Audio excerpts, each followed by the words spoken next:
Hey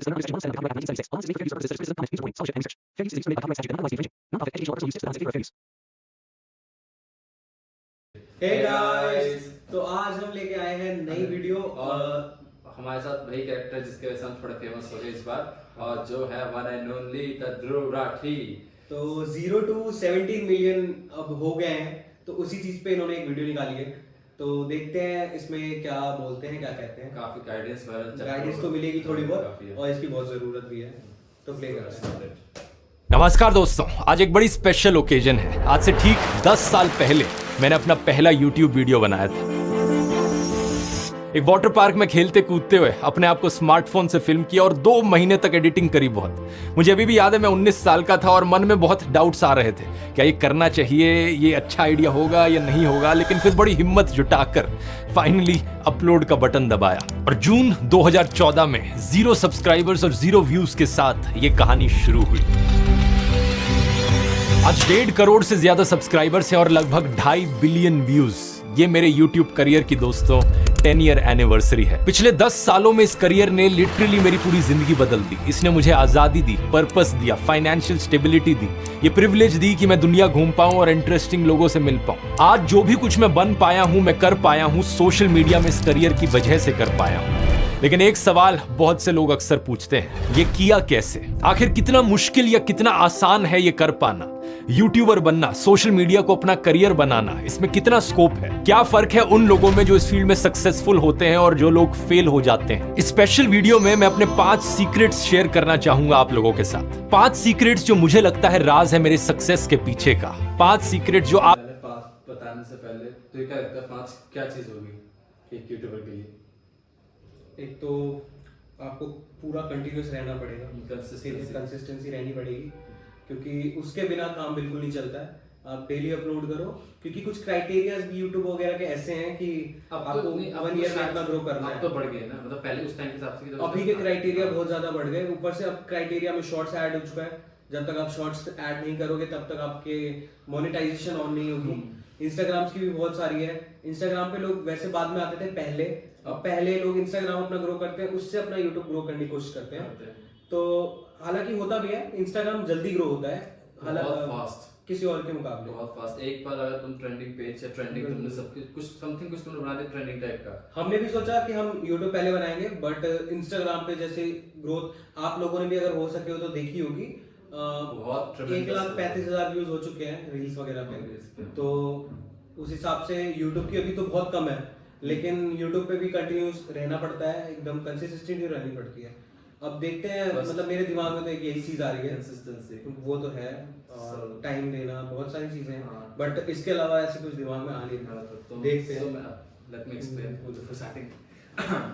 सो क्या पहले तो तुझे कंसिस्टेंसी, वो मेन फैक्टर होता है कि हर चीज के बारे में कंसिस्टेंसी होनी चाहिए। दूसरा है कि कंटेंट, कि तुम कंटेंट क्या सिलेक्ट करते हो।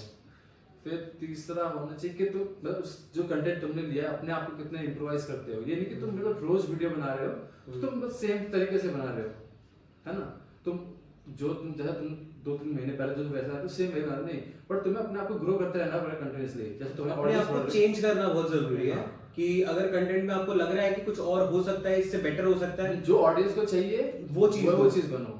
क्योंकि एज तुम करियर ऑप्शन देखने आए तो तुम्हें वो करना ही पड़ेगा। एज द जो नॉर्मल कॉर्पोरेट लाइफ होती है, बाहर की लाइफ, उसमें भी सेम यही होता है कि तुम अपने आप को ढालते हो अपने सराउंडिंग के हिसाब से कि हाँ भाई मैं इस एनवायरनमेंट में हूँ, तो उस तरह से। और 2-3 चीजें हैं कि फिर हाँ क्रिएटिविटी, एडिटिंग वगैरह भी मैटर करती है बहुत ज्यादा।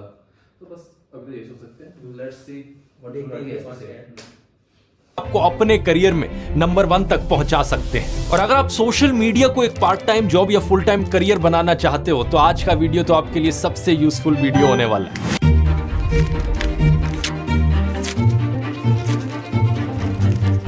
पता है, ऐसा लग रहा है ये वीडियो इस टाइम पे कई लोगों को बहुत ज्यादा फायदा देगी, मतलब, लेकिन ऐसा लग रहा है अभी हमारे लिए बनाएंगे ये स्टार्टिंग हमारी अच्छी शुरुआत जो राठी से ही हुई है। तो देखते हैं, क्या पता इस वीडियो से हमें ज्यादा फायदा मिले। इस वीडियो की हमें मतलब सच में ऐसे की जरूरत है ही। हाँ, हमें पता नहीं करना क्या है। हम रोज बहुत चीजें टेस्ट कर रहे हैं कि हम ये करें वो करें, तो ये ऐसे गाइडेंस मिली हमें कि हाँ मेंटरशिप करने के लिए। अब इसमें ये वर्ड भी जो बोला गया है कि पार्ट टाइम जॉब या फिर फुल टाइम करियर बनाना है, तो एक तरीके से हमारे लिए भी ये पार्ट टाइम ही है, बिकॉज अब हम कॉलेज भी जाते हैं, कॉलेज कर रहे हैं, तो उस हिसाब से भी देखा जाए तो पार्ट टाइम जॉब की तरह ही है, बट देखते हैं क्या होता है। Let's see what happens. ये नंबर्स काफी दिलचस्प हैं दोस्तों। कलारी रिपोर्ट 2022 के अनुसार इंडिया में 8 करोड़ से ज्यादा क्रिएटर्स हैं, यानी देश में 8 करोड़ से ज्यादा लोगों ने कभी ना कभी YouTube या Instagram पर अपने वीडियोस को अपलोड किया है और कोशिश करी है एक सोशल मीडिया फॉलोइंग बनाने की। लेकिन 8 करोड़ और एज अ पॉपुलेशन देखी जाए इंडिया की, सो लाइक रफली अराउंड 140 करोड़ से राइट, है ना, तो मतलब रेशियो बहुत कम है, रेशियो तो बहुत कम है। सो हर एक इंडिविजुअल के लिए अराउंड 100, है ना, मतलब एक ऑडियंस है, 100 की ऑडियंस मिल जाती है, बिल्कुल।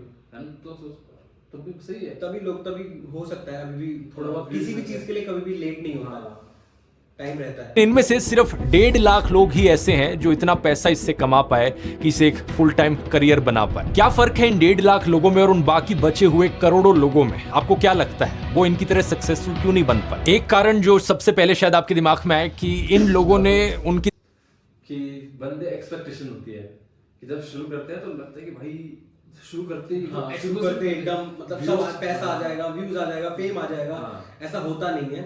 आपको मेहनत लगती है। कोई भी यूट्यूबर उठा लो जो आज के रेट में सक्सेस है, वो कम से कम उसने मेहनत करी है, 2 साल 3 साल लगा पड़ा है। वो एक वाला चीज याद आ गई मेरे को, मिस्टर बीस्ट वाली, शायद से आप लोगों ने देखी होगी, जिसमें वो एक बंदे को कह रहा होता है, उस टाइम पे जो फेवरेट मतलब वो होता फेमस था, तो उसमें कह रहा था कि bro please give me a shout out please. और मतलब आप सोच सकते हो कि अभी मिस्टर बीस्ट का अभी सेकंड सब्सक्राइबर्स चल रहा है, जो सेकंड सब्सक्राइबर में सबसे टॉप पे है, बट उसने उस बंदे ने वो उस टाइम पे इतना क्यूरियस था इस चीज पे कि उसने बोला कि शाउट आउट दे दो, किसी से बोला। तो आज की डेट में वो बंदा भी उसको जानता है अच्छे तरीके से, वो बंदा कौन है क्या पता, मतलब कि ध्यान में क्या उस बंदे ने उसने क्विट कर दिया, बट अब मिस्टर बीस्ट वर्ल्ड का सेकंड सबसे बड़ा यूट्यूब चैनल है। तो देखो क्या ग्रोथ करी है, मतलब उस बंदे को इतनी डेस्परेट था वो अपने लिए कि उसने इतना मतलब बढ़िया काम करा है। तरह इसे सीरियसली परस्यू नहीं किया होगा। कुछ लोगों ने मजे मजे में कुछ वीडियोस अपलोड कर दिए होंगे और फिर इसे जाने दिया। वो सीरियसली इंटरेस्टेड नहीं थे इसे अपना करियर बनाने में। एक दूसरा कारण हो सकता है कि इनमें स्किल्स नहीं थी। एक यूट्यूबर बनने के लिए बहुत सारी स्किल्स की जरूरत होती है। आपको फिल्म मेकिंग आनी चाहिए, वीडियो एडिटिंग आनी चाहिए, स्क्रिप्टिंग आनी चाहिए, आप में क्रिएटिविटी होनी चाहिए। तो जो लोग इन चीजों में अच्छे नहीं थे वो फेल हो गए। लेकिन अभी भी ढेर सारे ऐसे लोग होंगे जिन्हें ये सारी स्किल्स आती हैं, वो इसे सीरियसली परस्यू भी करते हैं लेकिन सक्सेसफुल नहीं हो पाते। मेरी राय में यहां पर सबसे बड़ा फैक्टर है यूनिकनेस, जो कि मेरा सबसे पहला सीक्रेट है। एक YouTube चैनल को किसी भी छोटे बिजनेस से कंपेयर किया जा सकता है। एक रेस्टोरेंट का एग्जांपल लेते हैं। मान लो आपको एक पंजाबी रेस्टोरेंट खोलना है अपने डिस्ट्रिक्ट या अपने सेक्टर में, लेकिन आपके एरिया में ऑलरेडी 10 पंजाबी रेस्टोरेंट्स खुले हुए हैं। क्या लगता है आप अपने रेस्टोरेंट को सक्सेसफुल बना पाओगे? स्पेशली तब जब आप वही खाना बेच रहे हो जो बाकी और 10 रेस्टोरेंट्स में बिक रहा है, आपके मेन्यू आइटम्स भी वही सेम है। ऑब्वियसली नहीं बना पाओगे। अगर आप सब कुछ सही तरीके से करने की कोशिश भी करते हो, बेस्ट क्वालिटी के इंग्रेडिएंट्स लाते हो अपने खाने के लिए, बेस्ट शेफ्स को हायर करते हो, बढ़िया सी लोकेशन बनाते हो, सीटिंग अच्छी करते हो, अच्छी एम्बियंस बनाते हो, फिर भी आपके लिए सक्सेसफुल होना बहुत मुश्किल होगा, क्योंकि बाकी जो 10 पंजाबी रेस्टोरेंट्स हैं वो ऑलरेडी वेल एस्टेब्लिश्ड है। उन्हें पता है इस धंधे में क्या काम करता है, क्या नहीं काम करता। प्रॉब्लम यह है कि यहाँ आप एक ऐसी रेस दौड़ रहे हो जिसमें 10 लोग आपसे 1 किलोमीटर दूर भाग रहे हैं। ऐसी रेस को जीतना बहुत मुश्किल है। लेकिन अगर आप ऐसी रेस दौड़ोगे जहां पर आपके साथ कोई और दौड़ ही नहीं रहा है, तो आप हमेशा फर्स्ट ही आओगे। बात समझ रहे हो आप? बहुत से लोग कहते हैं कि मुझे इस यूट्यूबर की तरह बनना है, मुझे सौरभ जोशी की तरह व्लॉग्स बनाने हैं, या ध्रुव राठी जैसा यूट्यूबर बनना है। मैं आपसे पूछना चाहूंगा, कोई आपका कंटेंट क्यों देखना चाहेगा जब आप जैसा ही कंटेंट वहां कोई और बना रहा है और आपसे बेहतर बना रहा है? 2014 में अगर मैं ऐसे ही सोचता तो क्या होता मेरे साथ? मैं देखता कि अरे टॉप यूट्यूबर्स जो है TVF, AIB, क्या बढ़िया कॉमेडी वीडियोस बनाते हैं। On the panel tonight, film writer Miss Meenakshi Lekika from the Rasa Random Camp. मुझे इन जैसा बनना है। मैं भी इनकी तरह YouTube पर कॉमेडी वीडियोस बनाना चाहता हूँ, लेकिन मुझे ना तो कॉमेडी आती है, ना मुझे एक्टिंग आती है, और ना ही मेरे पास इतनी अच्छी अच्छी इक्विपमेंट है जिसका ये इस्तेमाल कर रहे हैं, ना इन मेरे पास कोई टीम है, ना कोई मेरे साइड एक्टर्स हैं। कैसे कर पाऊंगा मैं ये? अगर मैं उनको देखकर उन्हीं की तरह कॉमेडी स्किट्स बनाने की कोशिश करता तो कोई चांस ही नहीं था कि मेरा YouTube चैनल चल पाता। मैंने जो फैसला लिया socio political serious educational videos बनाने का, ये एक यूनिक रास्ता था, क्योंकि मैं इस रेस में अकेला दौड़ रहा था। इससे फर्क नहीं पड़ा कि मेरी वीडियो क्वालिटी कितनी खराब थी, मेरे बोलने का स्टाइल कितना खराब था जब मैंने शुरू किया, मेरी एडिटिंग की क्वालिटी कितनी खराब थी। तो इस वीडियो में मैं आपको बताना चाहूंगा, ये पूरी कंट्रोवर्सी को इतनी बड़ी चीज नहीं है। समझना जरूरी है कि ब्लैक मनी होने का भाई जो साउंड इसकी अभी आ रही है वो सेम हो सकता है हमारी भी साउंड हो, क्या सकता है ऐसा सेम है कि हमारी साउंड अभी ऐसी आती है। तो हम क्वालिटी बढ़ाना भी एक चीज होती है। अपने जब आप एक चैनल ग्रो करते हो तो उसमें क्वालिटी इंक्रीज करना बहुत ही होता है। हम वीडियो की क्वालिटी शायद से पूरी दे पा रहे होंगे, बट अभी शायद ऑडियो की क्वालिटी इतनी बढ़िया नहीं होगी। तो इस चीज को भी जल्दी कुछ ना कुछ होगा, करेंगे। बट अभी इसका ये देख के लगता है कि स्टार्टिंग सही हो रही है। इस जो है मैं तो सोचता हूँ कि जब हम अपने ऑडियो को तब कर रहे हैं उस तरह का रिस्पांस आएगा कि हाँ हमें भी कोई चाहता है ना, हमारे कंटेंट को जो हम बनाना चाहते हैं उसको भी मतलब कोई देखने वाला है, तो उसकी तरफ हम मेहनत करेंगे कि हाँ इस जो पर एक बंदा क्यों ना हो भले, तो एक बंदा ही क्यों ना हो, पर उसकी तरफ वो बंदा बहुत मोटिवेट करता है जो आपको कहता है कि आपका कंटेंट मैं देखता हूँ, हमेशा देखता हूँ, चाहे ये चीज थोड़ी इंक्रीज चाहिए आप में या ये चीज थोड़ी बड़ी भी चाहिए, उससे बहुत कॉन्फिडेंस मिलता है। और उसके लिए उस एक बंदे के लिए भी लोग करते हैं, बहुत कुछ करते हैं। सेम एग्जांपल जैसे मैंने बताया था, जो मेरी वेबसाइट है हाँ, तो उसके साथ ये होता है वो मैंने प्रॉपर ड्रॉप कर दी थी, तो बट एक बंदे का एक दिन कमेंट आया मेरे को, फुल्ली ड्रॉप कर दी थी, बट उस बंदे के बोलने के बाद कि उसने वापस से डालना स्टार्ट किया कि भाई उस पे होता है, फिर रीच आती है। उसके अलावा भी सिर्फ वही एक बंदा थोड़ा ना देखता, बाद में देखते हैं और लोग, बट उस कॉन्फिडेंस वो एक बंदे से आया। रीजन क्या है? लोग मुझे देख रहे थे क्योंकि मैं अकेला था ये करने वाला। मैं ऐसी चीजों की बात कर रहा था जिसकी कोई और बात नहीं कर रहा था। जब तक बाकी लोग आए इस रेस में दौड़ने, मैं ऑलरेडी काफी आगे निकल चुका था। मेरे पास ऑलरेडी काफी सालों का एक्सपीरियंस था, कैमरा क्वालिटी इंप्रूव हो चुकी थी, बोलने का स्टाइल इंप्रूव हो चुका था, वीडियो एडिटिंग और बेहतर होने लग गई थी, स्टोरी टेलिंग वीडियोस में और इंप्रूव हो चुकी थी। नमस्कार दोस्तों, नमस्कार दोस्तों, नमस्कार दोस्तों, नमस्कार दोस्तों। इस यूनिकनेस की वजह से मैं अपनी कैटेगरी में हमेशा नंबर 1 पर रह पाया। इसलिए आपको अगर अपने करियर में ऊपर पहुंचना है, ये मत सोचिए कि आप और हार्ड वर्क के स्टाइल मैंने बहुत बढ़ गया, मुझे मैच्योरनेस आ गई कैरेक्टर क्योंकि जब से शुरू बोलने का तरीका और ये सब चीजें इसी चीज में इंक्लूड रहती हैं। हाँ मतलब वो एक मैच्योरनेस आ गई कि हाँ मुझे अब किस तरह के बंदों को कैटर करना है। क्वालिटी इंक्रीज हुई है, साउंड की क्वालिटी इंक्रीज हुई है। रिसर्च सबसे इंपॉर्टेंट, रिसर्च की जो क्वालिटी वो बहुत ज्यादा इंप्रूव हुई है। फैक्ट्स को यूनिक कंटेंट पहले शायद से ये इतने फैक्ट्स नहीं देता था, पहले तरफ से ओपिनियन प्रोवाइड करता था, बट धीरे धीरे फिर इसने फैक्ट्स रखने शुरू किए जो ज्यादा मतलब लोगों को पसंद आए, क्योंकि एज अ फैक्ट्स मिल जाते हैं तो उनको लगता है कि हाँ ये क्रेडिबल चीज है ना, वो ट्रूथ माने क्लोज टू ट्रूथ बन जाती है चीज जब फैक्ट तुम्हारे पास आता है। कैसे कर सकते हो और मेहनती कैसे बन सकते हो, इन सब चीजों की भी जरूरत है, लेकिन इससे ज्यादा जरूरी ये है कि आप एक ऐसी रेस दौड़ो जिसमें आप अकेले हो दौड़ने वाले, या फिर आपके आसपास बहुत कम लोग दौड़ रहे हो आपके साथ। यूट्यूबर बनने के पर्सपेक्टिव से ये रेस किसी भी एक स्किल को लेकर भी हो सकती है। हो सकता है आपकी स्टोरी टेलिंग स्किल्स बहुत अच्छी हो, तो उस स्पेसिफिक स्किल पर फोकस करिए आगे निकलने में। हो सकता है आप कॉमेडी में अच्छे हो या किसी भी फील्ड को लेकर आपकी प्री एग्जिस्टिंग नॉलेज है जो आपको एक ऑलरेडी एडवांटेज देती है बाकियों के कंपैरिजन में। यूनिकनेस पर फोकस कीजिए। असली संघर्ष यहाँ पर ऐसी रेस को ढूंढना है। अब जरा सोचकर देखो दोस्तों, अगर मैं एक गोवा के किसी बीच पर मफलर और जैकेट बेचने के लिए एक रेडी खड़ी करता हूँ, बड़ी यूनिक चीज है। मेरे अलावा दूर दूर तक इस बीच पर कोई जैकेटें बेचने वाला नहीं है। मैं अकेला हूँ, मैं अकेला इस रेस को दौड़ रहा हूँ। क्या मैं सक्सेसफुल हो पाऊंगा?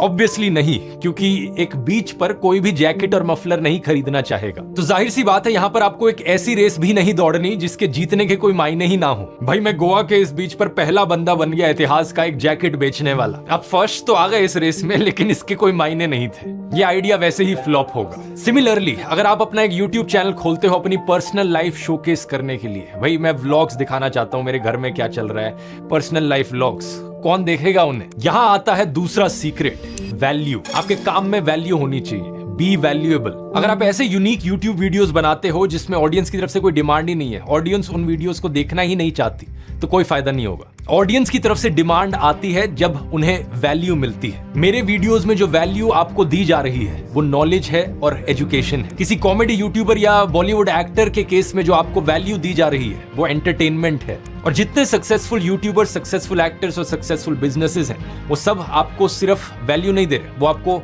यूनिकनेस प्लस वैल्यू दे रहे हैं, यूनिक वैल्यू। कॉमेडी वीडियोस को देखने में क्या वैल्यू है? आपको हंसी आती है, दिल से अच्छा लगता है।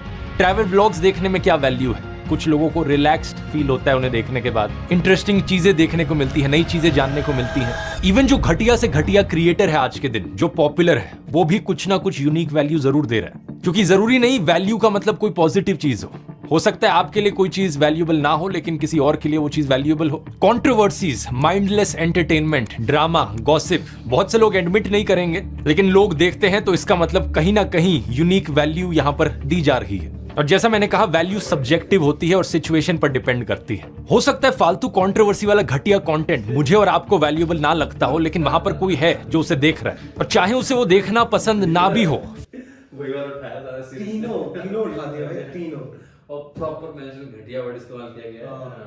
मतलब था वो चीज, फिर भी माइंडलेस एंटरटेनमेंट के फॉर्म में यहाँ वैल्यू का ट्रांसफर हो रहा है। अगर इसको 2 सेकंड कम से कम स्क्रीन टाइम ज्यादा दिया गया है, क्योंकि मेनली इसका होता कंट्रोवर्सी एल्विश के साथ ही है।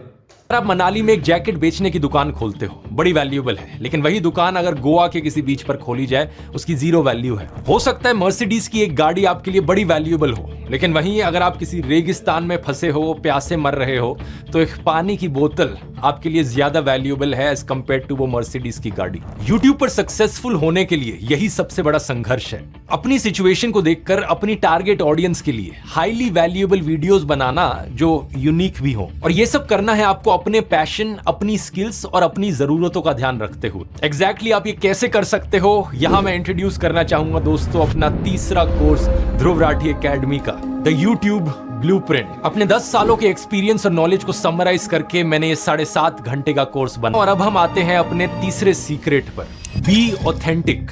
बहुत से यूट्यूबर्स को जब दिखता है कि कुछ लोगों को माइंडलेस एंटरटेनमेंट से भी यूनिक वैल्यू मिल जाती है, तो वो एक बड़ा ही आसान और सस्ता रास्ता अपनाने लग जाते हैं सक्सेस के पीछे भागने के लिए। एक ऐसा रास्ता जिसकी वजह से बाद में जाकर उनका डाउनफॉल हो जाता है। फॉर एग्जाम्पल, कुछ लोगों को लगता है कि देखो लग्जरी गाड़ियां देखना हमारी ऑडियंस को बहुत पसंद आ रहा है, क्योंकि ऑडियंस को वहां दिखता है कि एक नई चीज है, मेरे पास नहीं है, बड़ी इंटरेस्टिंग है, क्यूरियोसिटी है मेरे अंदर जानने में कि ये क्या है, तो इसे देखता हूं। तो ये यूट्यूबर्स क्या करेंगे, एक के बाद एक लग्जरी गाड़ियां दिखाने लग जाएंगे। व्यूज आते हैं, इन यूट्यूबर्स को लगता है कि अच्छा ये तो काम कर रहा है, ऑडियंस को पसंद आता है, और लग्जरी गाड़ियां दिखाओ, एक के बाद एक लग्जरी गाड़ियां दिखाओ। ऑडियंस बड़ी इंप्रेस्ड है देखकर कि मेरे पास ये लग्जरी गाड़ियां कैसे आई, शो ऑफ करो, ये दिखाओ कि मेरे पास तो ये भी है, वो भी है। फिर ये यूट्यूबर्स फेक करने लग जाएंगे चीजों को, गाड़ियों को रेंट पर लेकर दिखाने लग जाएंगे कि मानो ये मेरी गाड़ी हो जैसे। लेकिन नुकसान क्या है ये सब करने का, जैसे ही ऑडियंस को पता लगता है कि यहाँ पर एक फेक लाइफ दिखाई जा रही है उन्हें, असलियत में ये जिंदगी एग्जिस्ट नहीं करती, उनका सारा इंटरेस्ट लूज हो जाएगा। वो जो क्यूरियोसिटी और एक्साइटमेंट थी जानने की,